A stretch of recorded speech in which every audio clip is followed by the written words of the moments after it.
Hello friends, Radhe Radhe, जय Shri Krishna. Friends, आज हम लोग देखने वाले हैं बाल मनोविज्ञान के अंतर्गत बाल मनोविज्ञान की परिभाषा और उसके क्षेत्र जानते हैं। कैसे बाल मनोविज्ञान कहाँ कहाँ यूज होता है, बाल मनोविज्ञान की परिभाषा किस मनोवैज्ञानिक ने कैसे दिया है। तो आइए देर न करते हुए आप लोग को बस एक संदेश दे देना है। जो साथी हमारे इस चैनल से नए जुड़े हुए हैं, चैनल को तुरंत सब्सक्राइब कर लीजिए ताकि आने वाला वीडियो आपको सीधे आपके पास पहुंच जाए।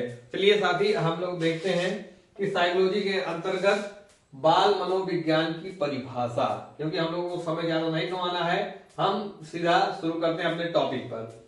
बाल मनोविज्ञान की परिभाषा क्या है? देखिए, जो हमारे मनोवैज्ञानिक होते हैं, जो हमारे दर्शन शास्त्री होते हैं, वो अपने अपने शब्दों में कुछ परिभाषा देते हैं। तो कभी कभी एग्जाम में मनोवैज्ञानिक का नाम आ जाता है या परिभाषा आ जाती है, पूछ लेते हैं ये किसने कहा है। तो आज हम लोग थोड़ा ट्रिक के साथ जानते हैं किस प्रकार हमको याद रखना है, कौन से मनोवैज्ञानिक ने क्या कहा है। तो एग्जाम में जो 4 ऑप्शन आएंगे हम उसको लगा देंगे। चलिए, पहले जेम्स ड्रेबर के अनुसार, जेम्स ड्रेबर एक मनोवैज्ञानिक हैं, इनके अनुसार परिभाषा क्या दिए हैं इसको हम लोग ध्यान से पढ़ते हैं। ये कह रहे हैं बाल मनोविज्ञान मनोविज्ञान की वह शाखा है। देखिए, मनोविज्ञान तो है ही है पूरा, उसमें से बाल मनोविज्ञान हम लोग पढ़ रहे हैं। तो चाइल्ड साइकोलॉजी, यह कि इसका क्षेत्र क्या है, तो हम बाल मनोविज्ञान की बात कर रहे हैं। क्या कह रहे हैं? बाल मनोविज्ञान मनोविज्ञान की वह शाखा है जिसमें परिपक्वावस्था तक विकसित हो रहे मानव का अध्ययन किया जाता है। अब हम तो अवस्था जान नहीं रहे हैं, क्या अवस्था होती है। देखिए, जब बच्चा जन्म लेता है, उससे पहले गर्भ धारण होता है, तो उसको गर्भकालीन अवस्था बोलते हैं। और जब बच्चा जन्म ले लेता है तो वह शैशव अवस्था होती है। और जब कुछ बड़ा हो जाता है, 5-6 साल के बाद की अवस्था जो होती है, इसको आने वाले क्लास में हम लोग पढ़ेंगे अवस्था, लेकिन आप थोड़ा थोड़ा मोटा मोटा जान लीजिए तो परिभाषा समझने में थोड़ी सी आसानी होगी। क्योंकि परिभाषा हमको रटना नहीं है, हमको इसको समझना है। जब हम कोई चीज समझ के पढ़ते हैं तो हमें ज्यादा यूजफुल होती है। अगर हम कोई चीज रटेंगे वो भूल जाएगा, इसलिए हमको समझना है। तो पहले होता है गर्भावस्था, जब बच्चा 9 महीने पेट में होता है। उसके बाद होती है शैशवावस्था, जो कि 1 से 6 साल तक होता है। उसके बाद फिर आती है बाल्य अवस्था, जो कि 6 से 12 साल होता है। उसके बाद किशोरावस्था, उसके बाद यौनावस्था होती है, उसको परिपक्वता अवस्था भी बोलते हैं। तो इसमें पहले वैज्ञानिक ने कहा है, जेम्स ड्रेबर की बात की जाए, हमको सिर्फ यही एक लाइन याद रखना है, परिपक्व अवस्था तक विकसित हो रहे मानव का अध्ययन किया जाता है। इनके जेम्स ड्रेबर के अनुसार इसने ये कहा है, जब परिपक्वता की बात की जाएगी तो आप समझ लीजिएगा जेम्स ड्रेबर ने बाल मनोविज्ञान की परिभाषा दिया है। तो जब जेम्स ड्रेबर की बात आती है, उन्होंने इसमें से एक शब्द ही हमको याद कर लेना है, समझ लेना है कि परिपक्वता अवस्था जो होती है, परिपक्व अवस्था जो है, वहां तक अगर हम विकसित हो रहे बालक का अध्ययन करते हैं तो वो हम बाल मनोविज्ञान है। इसको जेम्स ड्रेबर ने कहा है। हमको एक चीज याद करना है, जेम्स ड्रेबर ने कहा है, क्योंकि इसको परिभाषा हमको सुनानी नहीं है, क्योंकि कंपटीशन में परिभाषा सुनानी नहीं है, लेकिन ये आ जाए परिभाषा तो हम बता सके। और दूसरा क्रो एंड क्रो। अब क्रो मीन्स कौवा होता है, इसको आप उससे ना जोड़ लीजिएगा कि कौवा कह रहे हैं। ये हमारे एक मनोवैज्ञानिक है जिनका नाम है क्रो एंड क्रो। नाम तो बहुत ही अच्छा है, याद हो जाएगा हमेशा। ये क्या कह रहे हैं इसको हम लोग जानते हैं। बाल मनोविज्ञान वह वैज्ञानिक अध्ययन है, कह रहे हैं बाल मनोविज्ञान वह वैज्ञानिक अध्ययन है जो व्यक्ति के विकास का अध्ययन गर्भकाल से प्रारंभ होकर किशोरा अवस्था तक की प्रारंभिक अवस्था तक चलती है। तो जो क्रो एंड क्रो ये कहते हैं कि बालक का अध्ययन जो है गर्भावस्था से लेकर किशोरावस्था की जो प्रारंभिक अवस्थाएं होती है वहां तक अध्ययन किया जाता है, वो बाल मनोविज्ञान में आता है। ये भाई साहब कर रहे हैं, वो तो कहें कि परिपक्वता तक अध्ययन किया जाता है, लेकिन ये कह रहे हैं उससे थोड़ा सा कम, किशोरावस्था का भी पूरा अध्ययन नहीं किया जाता। किशोरावस्था की पहली जो सीढ़ी होती है वहीं तक ही इसका अध्ययन किया जाता है। जब क्रो एंड क्रो की बात आएगी तो ये कह रहे हैं गर्भावस्था से लेके परिपक्व अवस्था के। एक क्वेश्चन कई बार आया हुआ है, इसको किसने कहा है, तो आप तुरंत क्रो एंड क्रो लगा देंगे। चलिए एक परिभाषा और देखते हैं हम आगे चल के। फिर आइजेक के अनुसार, ये भी बहुत इंपॉर्टेंट है। आइजैक के अनुसार इसमें ये देखना है कि इसमें तीनों अवस्थाओं की बात, चारों अवस्थाओं की बात हो जाएगी तो इसी परिभाषा में ही, तो ये भी याद करने में आसानी है। तो देखिएगा आइजैक के अनुसार, क्योंकि हम लोग जब ट्रिक लगाएंगे, जब हम लोग ध्यान लगाएंगे, समझेंगे, तब हमको चीजें याद भी रहेंगी, समझ में भी आएंगी। लेकिन जब हम याद करने के प्रयास में करेंगे बिल्कुल भी समझ में नहीं आएगी। जब आइजैक की बात आती है, इन्होंने कहा बाल मनोविज्ञान का संबंध बालक में मनोविज्ञान प्रक्रियाओं के विकास से है।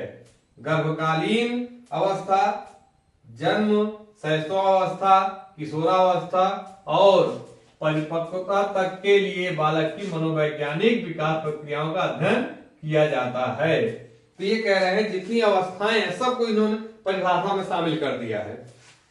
क्या कह दिया है कि जब गर्भकालीन, गर्भ में बच्चा होता है उसका, जब जन्म होता है तब, शैशवावस्था जब होती है तब, बाल्यावस्था भी है, यहाँ पे हम लोग छोड़ गया, बाल्यावस्था भी, उसके बाद किशोरावस्था, और जब बच्चा परिपक्व हो रहा होता है तब तक की प्रक्रियाओं का अध्ययन किया जाता है बाल मनोविज्ञान में। ये आइजैक भाई साहब कर रहे हैं।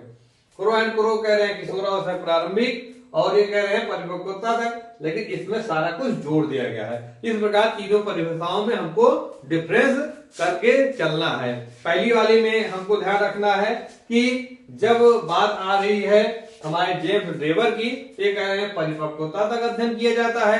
क्रो एंड क्रो कह रहे हैं कि बालक के गर्भकालीन से लेकर किशोरावस्था के प्रारंभिक अवस्थाओं तक अध्ययन किया जाता है, जबकि आइजैक कह रहे हैं कि गर्भकालीन अवस्था, जन्म, शैशवा, बाल्य अवस्था, किशोरा और परिपक्वता तक अध्ययन किया जाता है।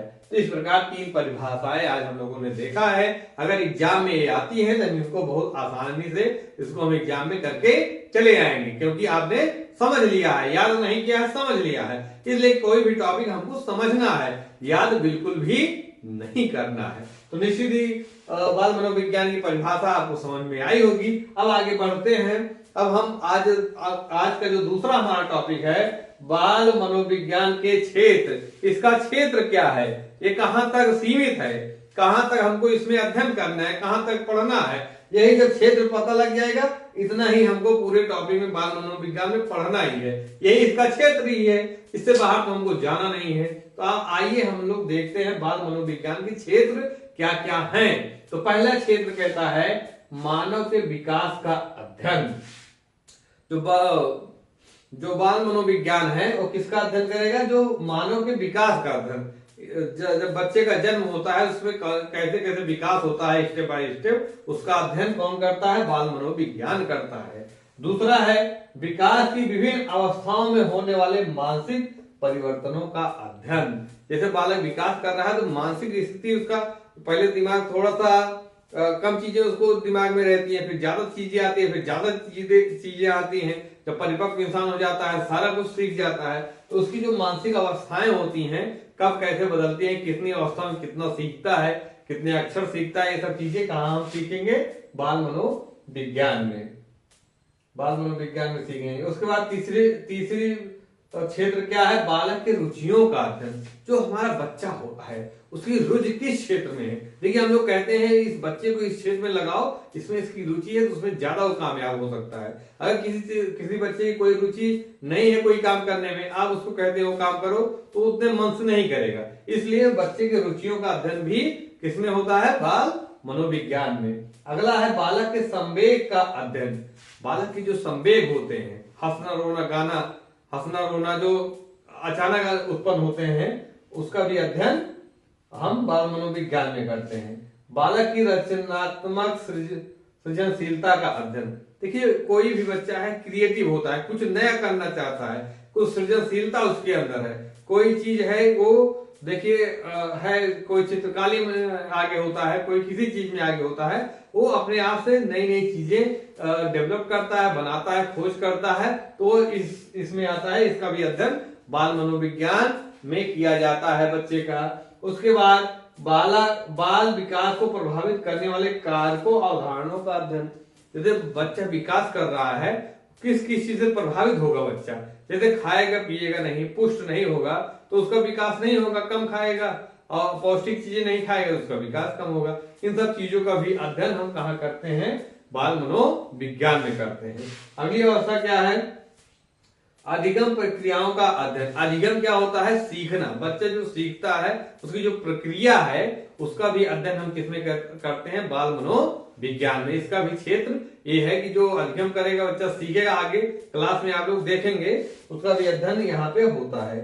ठीक है, बुद्धि का अध्ययन, बच्चे की जो बुद्धि होती है, बुद्धिलब्ध कितनी होती है, कैसे क्या होता है, इसका भी अध्ययन हम लोग बाल मनोविज्ञान में करते हैं। अगला है बाल प्रवृत्तियों का अध्ययन।